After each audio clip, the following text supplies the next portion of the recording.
iyo umuntu atarakizwa akenshi aba yiyobora navuga ngo yiyobora bari mu butware bwa Satani ariko aba yibwira ko yiyobora ubwo kwicara mu gitondo icyo azambara ni wowe ukiyoborera icyo azarya icyo azaba cyo ibyo aziga nivugiye nko ku banyeshuri kuko ndacyariwe n'imitekerereze yose ariko iyo umuntu amaze kwizera Yesu Kristo amwirundumuriyemo azi ko atamuyobora muri Bibiliya gusa kuyijyamo gusa amuyobora no kubyo yambara akamuyobora kubyarya no kubyo ateganya no kwiga nkatwe nk'abanyeshuri byabaye ku muyobozi utuyoboye twaragiye amafaranga twari twajyanye bitewe n'ibipimo byaho n'ibyacu mu Rwanda dusanga ntibihura amafaranga biba ngombwa ko adushirana tutaragaruka amafaranga make abaye make ababaye make noneho iyo abantu bagiye mu rugendo rwa kure hari ukuntu bicara bakavuga bati tugiye mu rugendo nyine ariko hari ugiye umuntu yazasitara akagwa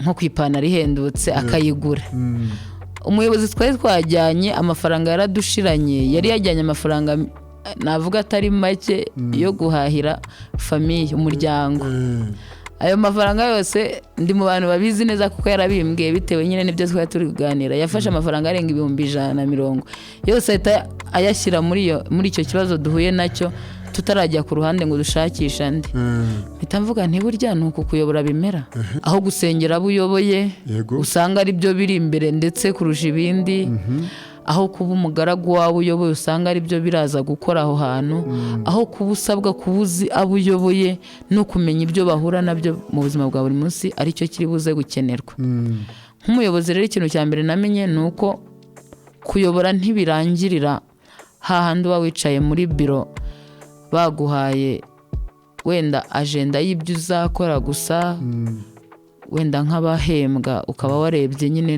n'umushahara uzahembwa siho gusa birangirira biragenda bikajya kure bigafata intera yuko ushobora no kwitangira abo uyoboye wirengagije ko ibyo utabisinyiye wirengagije ko ibyo ngibyo utarabihemberwa urugero ukaba barakubwiye ngo ugiye kuyobora tuzaguha amafaranga atunga abo uyoboye nawe tuguhemba yawe ariko ukagera ahantu none usanga abantu uyoboye harimo abafite ibibazo ku buryo n'aya mafaranga uhembwa urisanga uri kuyabaha kugira ngo ukunde uyobore neza kugira ngo ibintu bigende neza ariko maze gukizwa maze kwirundumurira muri Kristo hari ukuntu intekerezo zagiye zigenda zihinduka numva Kristo ari kumpamagarira kubana n'urubyiruko rwinshi ntangira kumaza ngo gute hehe binyuze noneho ntangira kumva atangiye gushyira ku mutima wanjye kuba umwarimu mbona abanyeshuri ibibazo bahura nabyo uburyo ari benshi byoroshye kubana nabo ntangira kumva intekerezo zanjye zihinduka burundu ku buryo numva inzozi zanjye zarahindutse numva rwose Imana iri kunyerekeza mu bwarimu kugira ngo mbe umwarimu ndumva nyine ari aho ngaho nerekera kugeza uyu munsi inzozi zawe zirahindutse zihinduye mu by'ukuri nuko namenye Kristo ariko namumenyeye muri SLD nyine niho nakirishwe namenye ukuri k'ubutumwa bwiza nizera Yesu Kristo maze kumwirundumuriramo nibwo Kristo yatangiye kunyereka ngo burya ntago urabaho ku bwawe nturabaho ku mitekerereze yawe kwirari ryawe urumva wakibera muganga kuko urebye n'impamvu nari mbifitemo wabona zari zipfuye ku mwigishwa wa Yesu Kristo zari zipfuye ariko atangira kunyereka ngo noneho waba mwarimu Imana ishimwe cyane ishimwe cyane ubonaho n'umusemburo w'impinduka turabasuhuje inshuti bavandimwe mukunda ikiganiro umusemburo w'impinduka dukomeje kubashimira kandi ko mu gitega amatwi mukanagisangiza bagenzi banyu cyangwa se bagenzi bacu Imana ibaho umugisha dukeneye benshi bakora subscribe ukomeze kugisharinga kandi munatanga n'ibitekerezo muri comments rwose kubikora ni byiza kuko bidufasha kumenya uko ibiganiro biba bihagaze Imana ibaho umugisha rero nge nitwa Nsengimana Jean Marie Vianney nkuko umaze kubimenyera hanyuma ndi kumwe n'umwana w'umukobwa w'urubyiruko ubushize yatanze ikiganiro mwakunze kubera ko twabonye abakirebye ari benshi kandi barakishimiye ndagira ngo yongere twibwire hanyuma dukomeze mu kiganiro murakoze cyane ndabasuhuje mwese mudukurikiye nitwa Nigena 8 niga muri SLD urakoze cyane. SLD ni School of Leadership and Discipleship. Bivuga iki mu Kinyarwanda SLD hari? ni ishuri ry'ubuyobozi no guhindura abantu kuba abigishwa ba Yesu Kristo. Ni ishuri ryigisha abayobozi bakaba rikanabatoza kuba abigishwa ba Yesu Kristo, ndetse rikanabaha n'amahugurwa arebana n'uko bashobora guhindurira aba bantu kuba abigishwa ba Yesu Kristo. Nibyo? Yego. Ni ishuri rero rya Youth for Christ Rwanda, ni rimwe mu mashuri tugira nka Youth for Christ Rwanda, naryo dutekereza kandi duhamya ko rikomeje kuba umusemburo w'impinduka mu rubyiruko mu gihugu cyacu ndetse no ku isi muri rusange. 8 rero ubushize tuganira, ikiganiro cyawe baragikunze, sinzi nawe warakirebye. Wowe warakirebye? Narakirebye cyane. Warakirebye? Yego. Ni byiza cyane, abantu baragikunze. Yego. Hanyuma rero mu kuganira tugeze ku musozo, watubwiye ko mwari mugiye kujya mu rugendo rw'ivugabutumwa muri Tanzania. Nibyo harya? Nibyo, urugendo nararuvuze kandi twararukoze. Tubwire muri make uko rwagenze. Mu by'ukuri urugendo rwagenze neza kuko ntabwo ari twe twari twijyanye, twari dutumwe n'Imana ariko kandi tunajyanye nayo. Twagiye muri Tanzania mu mujyi witwa Mwanza. Ni umujyi munini utuye hakurya y'ikiyaga cya Victoria. Nibyo? Yego. Ni umujyi munini?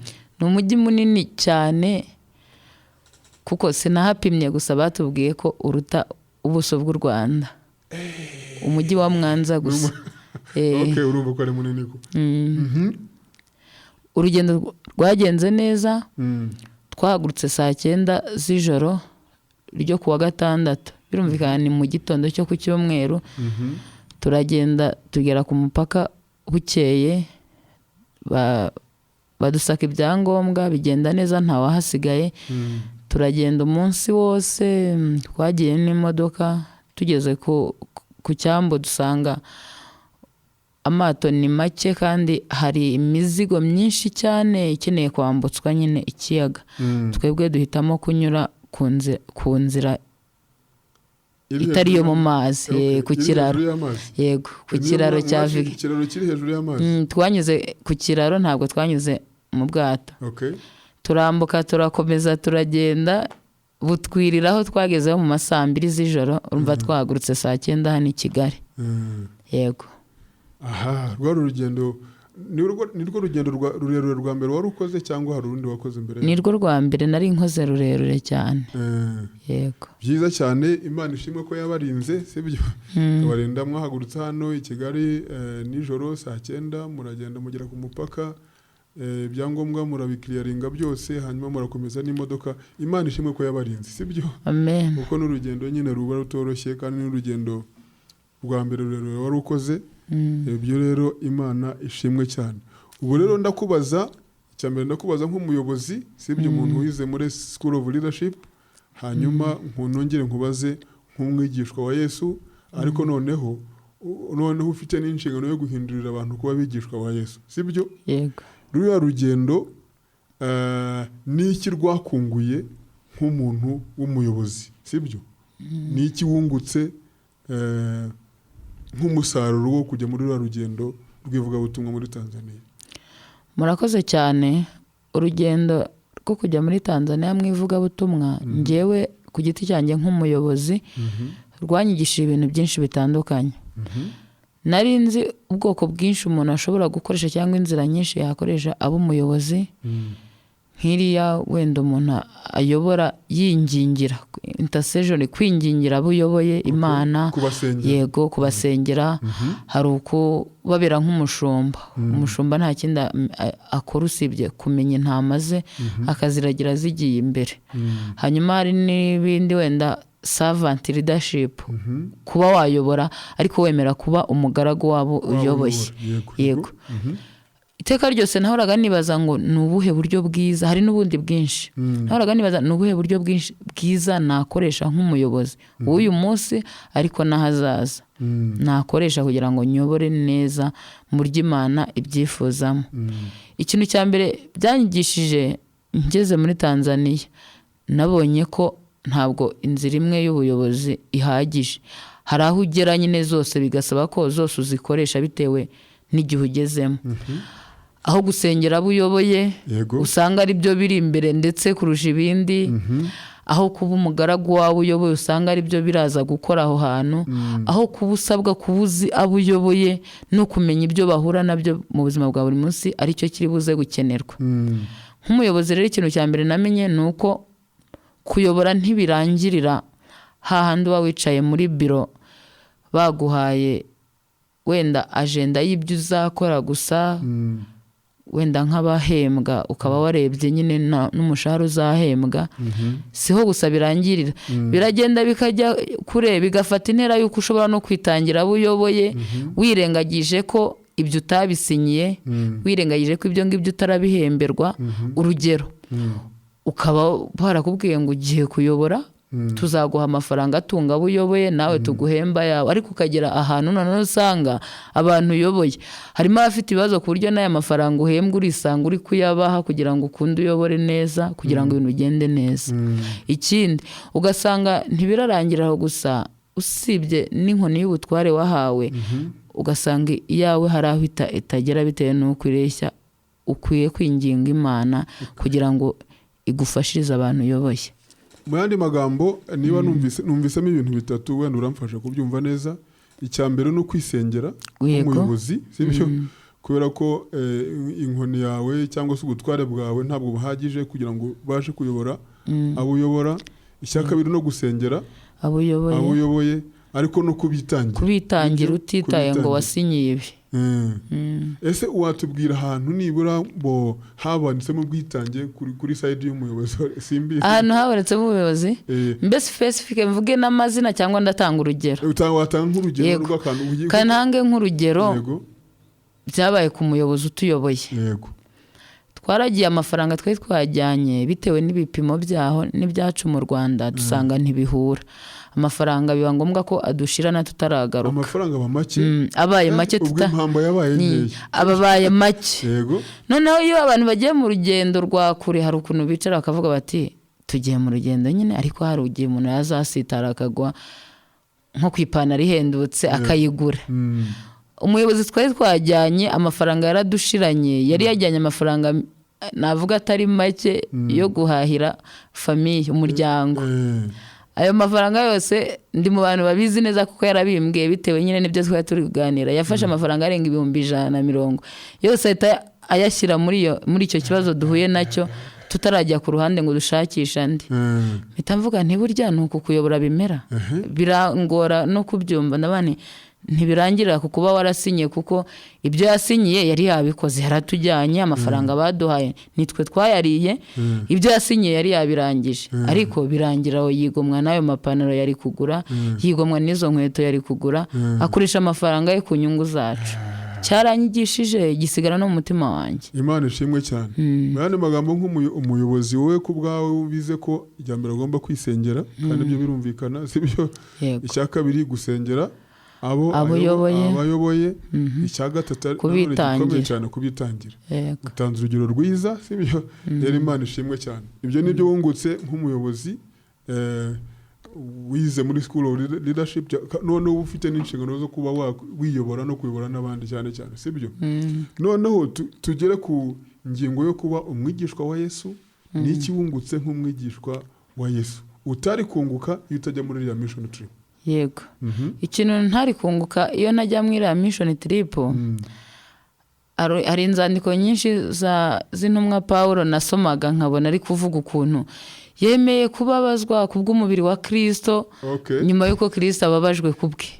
Nkumva uyu mugabo yirataga ibintu bitabaho, bimugabora. So muri mission trip nanjye nabonye ukuntu umuntu niba akijijwe ari umwigishwa wa Yesu Kristo. Ntago kwa Kristo tudateta, ariko hari ukuntu urambika ibintu by'imiteto hasi ukumva ko wamwihaye wese. Ntago wamuhaye ubwonko ngo usige amafaranga, ntiwamuhaye imyambaro ngo usige ibyo kurya. Ikintu cyose ku mafaranga. Rero nk'umwigishwa wa Yesu Kristo, ikintu nigiyemo nuko Kristo yagutumye ntago ureba ku mbogamizi, ntago umwereka imbogamizi zawe, umwereka wenda nk'imbogamizi z'ibyo ugiyemo agutumyemo, akagufasha kuzikemura, ariko ibyawe bishyize ku ruhande ukajya mu rugendo agutumyemo. nk'umwigishwa wa Yesu bisaba kwigomwa nubwo ni ugusiga byose yego ukamukurikira ntumwereke imbogamizi zawe sibyo byiza cyane ikindi nigiyemo nk'umwigishwa wa Yesu Kristo ugomba guhora witeguye ko isaha n'isaha wakora icyo agusaba kandi gukora icyo agusaba biba bisaba kuba nawe hari ibyo wigomwe n'ibyo uzi kwiga nizemo kwiga urugero nibyo nahoze mvuga nk'ururimi niba turi kwitegura kuba abigishwa ba Yesu Kristo najya mu Burayi ejo cyangwa nkajya muri Amerika hari ukuntu ntibarya ibiryo bimwe n'ibyacu ntibavuga indimi nk'izacu ngomba guhora niteguye nkiga nkitoza kubaho mu buzima bwose bushoboka nk'umwigishwa wa Yesu Kristo kuko ashobora kuntuma ahantu henshi ugomba guhora witeguye sibyo kandi noneho niba gutumye ntugaragaze imbogamizi sibyo ahubwo ukizera ko n'ubundi mujyana Imana ishimwe cyane aho ni ku ruhande rw'umwigishwa wa Yesu noneho nk'umuntu noneho ni iki wungutse nk'umuntu ufite inshingano yo guhindura abantu kuba abigishwa ba Yesu nk'umuntu ufite inshingano zo guhindura abantu kuba abigishwa ba Yesu Kristo ikintu nungutsemo cya mbere nabonye ubundi numvaga ukuntu bidashoboka ko kugeza ubu bitewe n'ahantu navukiye kugeza ubu hari abantu batazi izina Yesu mu matwi yabo ariko nungutsemo ko barahari pe ubwira ibya Yesu ari nko mu bwoko bw'abasukuma twaye turimo hari umusukuma umwe twagiye kureba na Big Brother umwe n'undi munyeshuri twigana aratubwira ngo ibyo bintu muri kuvuga njyewe navutse muri ubu bwoko bwacu dutungwa n'ibi ibyo bintu ngo ni iby'abantu bajya bo babyita amakanisa mu rusengero ngo ni iby'abantu bajya mu rusengero mpita numva koko ntiyanze no kwizera Kristo kuko yinangiye hari no kuba nta kintu yamwumvisheho narabyize ko bishoboka ko hari abantu batazi Kristo kandi ni njyewe ni wowe cyangwa undi muntu wese wo guhaguruka nkajya kubwira abantu ubutumwa bwiza mu yandi magambo uremeranya n'icyo cyangwa se wenda wakibonye first hand cyaho Yesu avuga ngo ibisarurwa ni byinshi ariko abasaruzi ni bake yego warabibonye koko narabibonye cyane Imana ishimwe cyane 8 arimo kuduha amakuru cyangwa se Yes ari ubuhamya bw'ibyo yungukiye muri rugendo rw'ivugabutumwa yagiyemo muri Tanzania yaduhaye ibyo yizemo nk'umuyobozi kwisengera asengera inshingano afite ngo Imana izimushoboze gusengera abayobora noneho no kubitangira kandi ibyo bintu ni ingenzi cyane sibyo kandi ibyo bintu birakomeye hanyuma nk'umwigishwa wa Yesu nabwo yatubwiye ibyo yizemo ndetse no umuntu ushinzwe guhindura abantu kuba abigishwa ba Yesu hanyuma akabona ko koko bya bindi Yesu mu ijambo ry'Imana avuga ko ibisarurwa ari byinshi abasaruzi ari bake ko ari ukuri ubwo rero Imana ishimwe cyane ko nibwira ko hari umuhamagaro cyangwa se hari inzozi ufite nyuma ya ruriya rugendo reka dukomeze turabageraho nyuma yego cyangwa se reka tubikomerezeho sibyo nk'umuntu muri SLD muri mwe muragera ku musozo wawe wize amasomo menshi ukubitaho na mission trip ibyo byose ko umuntu agenda azamuka muri ibyo ngibyo niko wenda agenda arushaho kugira hari ibindi bitekerezo bivuka muri we sibyo wenda bishobora kuba nk'inzozi by'ibyo wumva uzakora mu gihe kiri imbere ese hari yindi myumvire irebana n'inshingano cyangwa se n'inzozi zawe zirebana nuko n'ibyo wakora ejo hazaza yego rwose birahari iyo umuntu atarakizwa akenshi aba yiyobora nabo ngo yiyobora abari mu butware bwa Satani ariko aba yibwira ko yiyobora ubwo kwicara mu gitondo icyo azambara ni wowe ukiyoborera icyo azarya icyo azaba cyo ibyo aziga nivugiye nko ku banyeshuri kuko ndacyariwe n'imitekerereze yose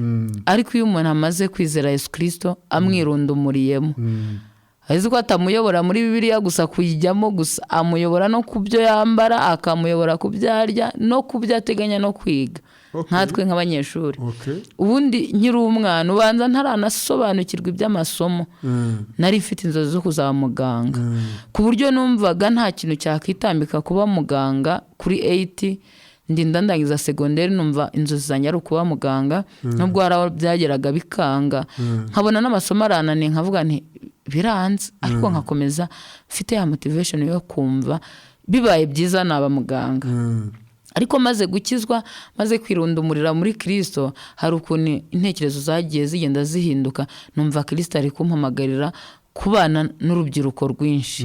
Ntangira kumubaza ngo gute, hehe, binyuze. Noneho ntangira kumva atangiye gushyira ku mutima wanjye kuba umwarimu. Mbona abanyeshuri ibibazo bahura nabyo, uburyo ari benshi, byoroshye kubana nabo. Ntangira kumva intekerezo zanjye zihinduka burundu, ku buryo numva inzozi zanjye zarahindutse. Numva rwose Imana iri kunyerekeza mu bwarimu kugira ngo mbe umwarimu. Ndumva nyine ari aho ngaho nerekera kugeza uyu munsi. Inzozi zawe zirahindutse. Ibyo zihinduwe nuko wamenye Kristo, zihinduwe nuko wize SLD cyangwa se raza no muri SLD niko byari bimeze. Zihinduwe mu by'ukuri nuko namenye Kristo. Ariko namumenyeye muri SLD nyine niho nakirishwe. Namenye ukuri k'ubutumwa bwiza, nizera Yesu Kristo. Maze kumwirundumuriramo nibwo Kristo yatangiye kunyereka ngo burya ntago urabaho ku bwawe, nturabaho ku mitekerereze yawe, kwirari ryawe urumva wakibera muganga, kuko urebye n'impamvu nari mbifitemo wabona zari zipfuye ku mwigishwa wa Yesu Kristo. Zari zipfuye, ariko atangira kunyereka ngo noneho waba mwarimu. Imana ishimwe cyane. Imana ishimwe cyane. Ubonaho n'umusemburo w'impinduka. Hari ibindi bitekerezo wari ufite, ariko kubera kuza muri SLD ukagira n'amahirwe ukakira Kristo, ukamenya ukuri kwahinduye ubuzima bwawe. Ntabwo byahinduye ubuzima bwawe, ahubwo byahinduye n'inzozi zawe. Imana ishimwe cyane. Icyo nagusabira ni ukugira ngo Imana izagukoreshe, sibyo, umurimo ishaka ko uzakora, kandi izagushoboza nk'uko watangiye bivuga ko Imana yabashubuje mu rugendo mwagiyemo muri Tanzania. Ubu rero mfite ikibazo cya nyuma nshaka kubaza, ariko gifite aho gihuriye n'ibyo wavuze by'uko umuntu akijijwe, Kristo ayobora ubuzima bwe bwose, sibyo, nta na kimwe asigara. Mu minsi hari ibibazo bibiri ababona. Ikibazo kimwe ababyeyi batandukanye babaje umupasiteri witwa Antoine Rutayisire. Bwa mbere bakimubarije muri Amerika, ikindi bakimubarije vuba aha ngaha ni amahugurwa cyangwa se conference y'abagabo yari yabaye. Baramubaza bati ko urubyiruko rurimo kuducika, ni iki twakora, ni iki wadufashamo, sibyo? Abo bavuga ngo ni iki yaba, ntabwo babaza ngo ni iki twakora, baravuga ngo ni iki wadufasha kugira ngo urubyiruko rudakomeza kuducika. Nk'umuntu wize muri SLD, ni mu buhe buryo SLD ishobora kuba kimwe mu bisubizo urubyiruko ruhanganye nabyo, cyane cyane ababyeyi bivuvota bavuga ko cyangwa se bafite impungenge z'uko urubyiruko rurimo kubacika? Ikibazo kirumvikana? Yego, ikibazo ndi kucyumva. Mu by'ukuri nk'uko Paul nyine yabivuze ari kwandika mu nzandiko, aravuga ngo igitubura gike gishobora gusembura irobe ryose. Yego. Hari ukuntu umuntu ashobora kumenya abantu bashobora kumenya ukuri ari nka batanu mu myaka wenda runaka 5. Akarere kose kakaba kamaze kumenya ukuri. SLD ikintu dufasha cya mbere ni ukwisobanukirwa, tukamenya ububi bwacu, nuko dukwiye kwiyegurira Kristo kugira ngo adukize ubwo bubi. Iyo bavuga ngo rega urubyiruko ruri kubacika cyangwa ruri kubashiraho, nta kindi ni ugupfapfana. Ubuzima bubi budafite icyerekezo busenya kugira ngo bwubake, nta kindi. Ahantu honyine mbona hashoboka, nubwo amahugurwa menshi atandukanye bakafunga mu magereza, ahantu mbona hashoboka umuntu ashobora gukirira ni kuri Kristo. SLD rero idufasha kumenya Kristo. Hanyuma iyo umuntu amwizeye atangira kubaho mu buzima buhindutse. Biroroshye rero ko umuntu uri kubaho mu buzima buhindutse yasubira inyuma akajya kubwira abandi abo bahoranye, akababwira umwe kuri umwe cyangwa 2 kuri 2, nabo bakamenya ukuri, hanyuma Kristo akagenda bahindura. Nuko SLD rero navuga igenda ibikora. Iyo tumenye ukuri turi 30, abo 30 bakagenda hirya no hino mu gihugu ndetse no hanze, kuko hari abahita bajya no hanze bakabwira abandi 5, urumva kugenda bikuba. Abo 5 nabo umwe iyo agiye abwira abandi 5 bagenda bikuba. Kumenya ukuri bituma nyine ubuzima bw'umuntu buhinduka.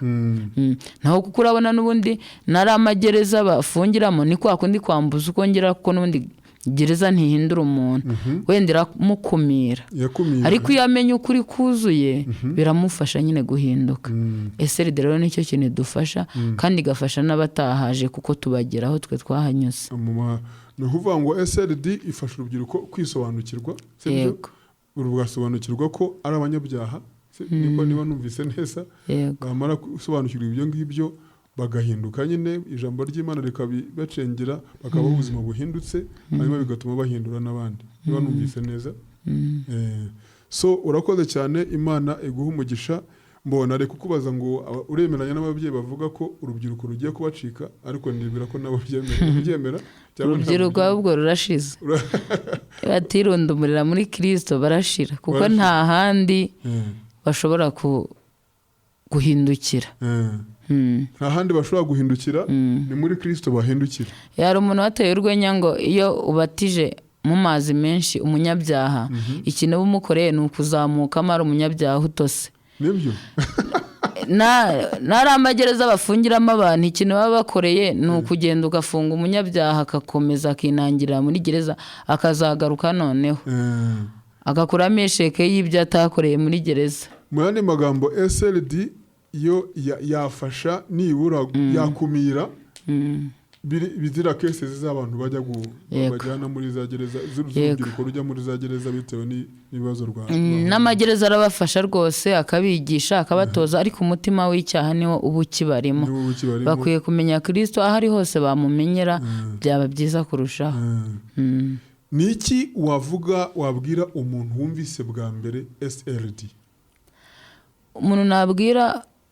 Ikintu nabwira umuntu wumvishe SLD bwa mbere, icyambere cyo ashobora kuba ari umubyeyi. Uwo mubyeyi nagirirwa nk'amahirwe niba afite abana akumva umwana we ari mu batoranijwe baza kwiga muri SLD, ntazabishidikanyeho, gusa ntazamwohereze afite imitekerereze nk'iya bamwe n'ubundi bohereza abana bafite imitekerereze ngo abana bacu baje kwiga computer, baje kwiga icyongereza. Oya rwose ntago ari byo. Nabyo bishobora kuba birimo iyo umwanya ubonetse, ariko baba baje kwiga ijambo ry'Imana. Ntago ari teoloji y'imyaka myinshi, ariko dufataho ibyo navuga by'ibanze. Ni ikintu cyiza mu buzima iyo muri kutubaza wenda, cyangwa abantu benshi bari kutubaza ngo nurangiza uzapurayinga. Se mbere yuko bimbaza uriya bafungiye muri gereza yavuyemo yapurayinga, ariko nibura ngiye waje muri SLD niba certificate ntafite ahantu nakapurayinga, ariko ubuzima bwanjye bufite icyo bwangezaho. Iyo rero umuntu amaze kumenya ukuri k'ubuzima agahinduka, ibindi byose biza nyuma. Iyo atarahinduka niyo ataba yaje cyangwa afite niyo diplome, hari igitagira ikimumarira. Imana ishimwe cyane. Tugeze ku musozo w'iki kiganiro. Umwana muto cyane, ntabwo ari muto cyane ariko aracyari muto, ni teen, atubwiye ibintu bikomeye cyane byungukiye muri mission trip. Atubwiye ariko n'uburyo SLD ishobora kuba kimwe cyangwa se igisubizo kimwe mu bisubizo bikenewe by'ibibazo biriho cyane cyane bihangayikishije urubyiruko. Imana ibaha umugisha, naho ubutaha Imana iguha umugisha 8 izakuyobore mu byo uzajyamo byose, ari mu kwigisha, kandi izakomeza iyobora ubugingo bwawe, izaguha umugisha. Urakoze cyane. Namwe murakoze.